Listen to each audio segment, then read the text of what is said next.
আজ তৈরি করব সানডে স্পেশাল রেসিপি। কম সময়ে আর কম তেলে মটন কষা তৈরি করব। ভিডিওটা সম্পূর্ণ দেখুন আর বাড়িতে এই রেসিপিটা অবশ্যই ট্রাই করবেন। কেমন হয়েছে আমাকে কমেন্ট করে জানাবেন। আমার ভিডিওটা ভালো লাগলে লাইক সাবস্ক্রাইব করবেন। আলু বড় বড় সাইজে কেটে নেব।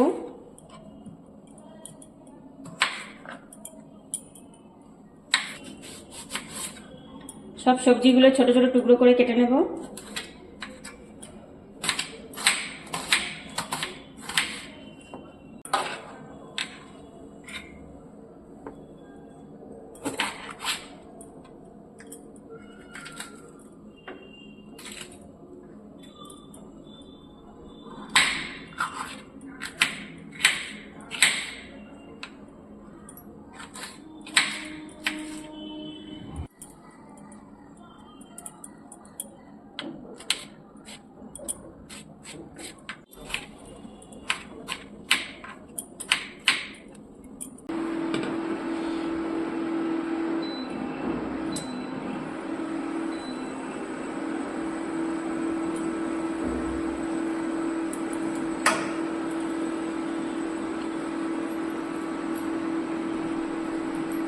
প্রথমে কড়াতে তেল দেব।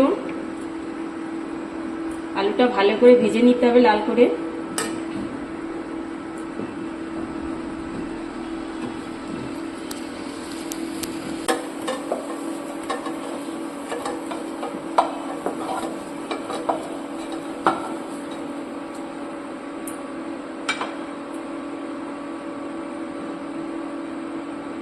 অল্প একটু তেল দিয়ে দিলাম।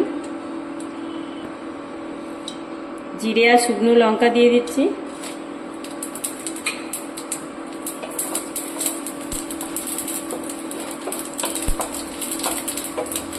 এটা জিরেটা এইভাবে চটপট করে আওয়াজ হওয়ার পর দুটো তেজপাতা দিয়ে দেব।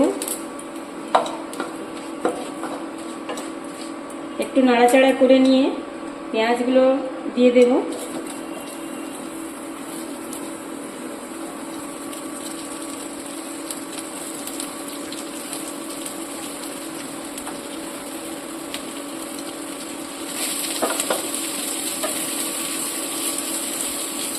চারটে বড় পেঁয়াজ কেটে দিয়েছি।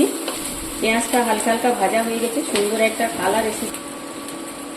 ক্যাপসিকামগুলো দিয়ে দেব। কাঁচা লঙ্কাটাও দিয়ে দেব আর টমেটো কুচিটা দিয়ে দিলাম।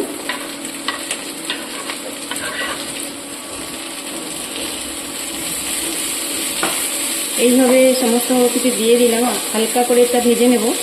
হালকা আঁচে এইভাবে সুন্দর করে ভেজে নিয়েছি।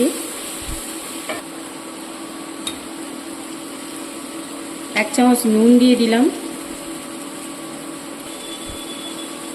হলুদের গুঁড়ো এক চামচ দিলাম।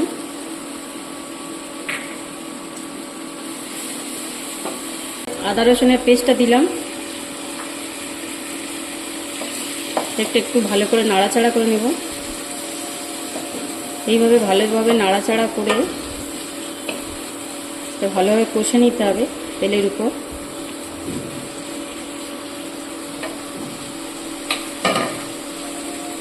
এইভাবে জিরের গুঁড়ো দিয়ে দিলাম। জিরের গুঁড়ো এক চামচ দিয়েছি। 2 চামচ ধনের গুঁড়ো দিচ্ছি।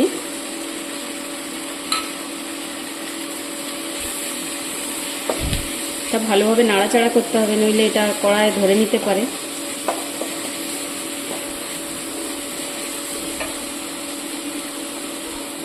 এরপরে লঙ্কার গুঁড়ো আমি 2 চামচ দেব।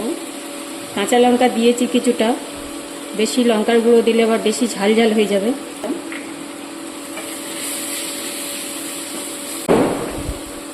এটা 1 কেজি মটন আছে। এটা নুন আর হলুদ দিয়ে আমি 1 ঘন্টা আগে থেকে মেখে রেখেছি।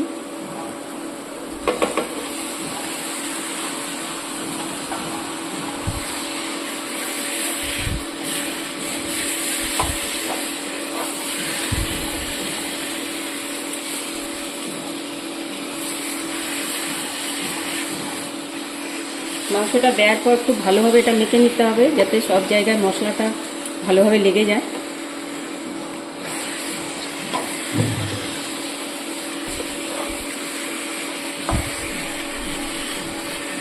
ভালোভাবে মাংসটা নাড়াচাড়া করার পরে যখন দেখবেন এটা তেল ছাড়া ছাড়া হয়ে এসেছে, এইভাবে তেল ছাড়া ছাড়া হয়ে এসেছে,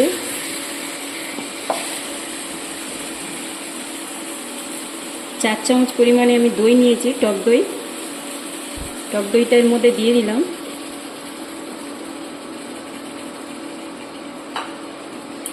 এই টক দইটা আমি একটু বেশি পরিমাণে দিলাম, মটনের টেস্টটা অনেকটা বাড়বে আর এটা গ্রেভিটাও খুব সুন্দর তৈরি হবে। এইভাবে ভালোভাবে নাড়াচাড়া করে এই যে দই দেওয়ার ফলে এই যে জলটা উঠেছে এটা ভালোভাবে শুকিয়ে যাবে।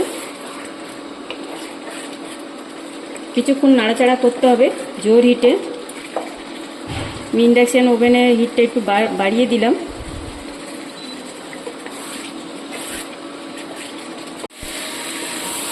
দইটা দেওয়ার পরে যতটা পরিমাণে জল উঠেছিল সেটা ভালোভাবে শুকিয়ে গেছে, মাংসটা একদম কষা কষা হয়ে গেছে, তেল ছাড়া ছাড়া হয়ে গেছে।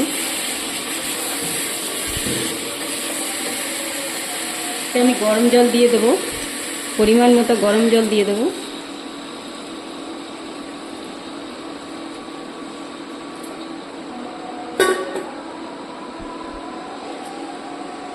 ভালোভাবে নাড়াচাড়া করে জলের মধ্যে মাংসগুলো ভালোভাবে ডুবিয়ে দিচ্ছি।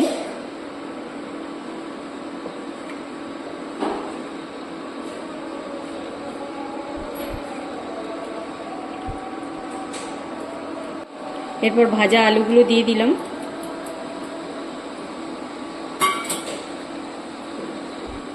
এটাও ভালোভাবে নেড়ে চেড়ে দিলাম।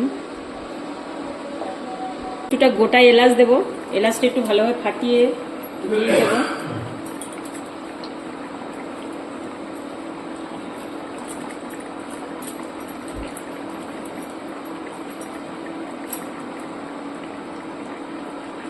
এটা সিদ্ধ হওয়ার জন্য ঢেকে দিলাম।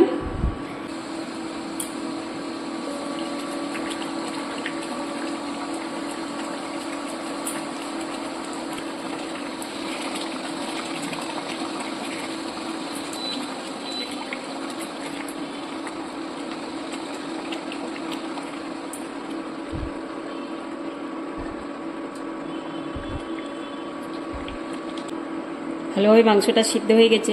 নামানোর আগে 1 চামচ গরম মশলা দিয়ে দেবো।